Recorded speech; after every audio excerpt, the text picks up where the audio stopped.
this is Susabelle from Patchwork Chicken Studio, and I thought I'd talk today about my external bobbin winder. Now, this thing was a gift to me. I asked for an external bobbin winder, and instead of one of those little plastic side winders, this is what I was given. My daughter is a very smart girl, and I love this thing. Came from China.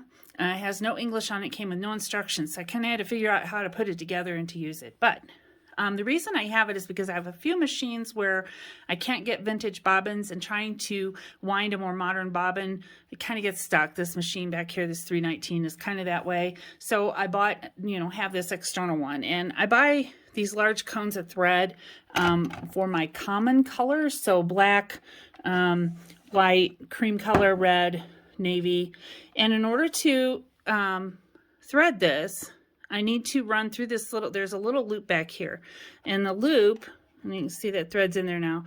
The loop is what controls it going into the tension. And just like tension on some of the older machines, I need to set it. So I have to pull this back here until it clicks.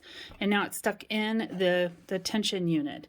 And then in order to wind the bobbin, I'm going to put this end of the thread through the little hole in my bobbin, just like I would putting it on a sewing machine.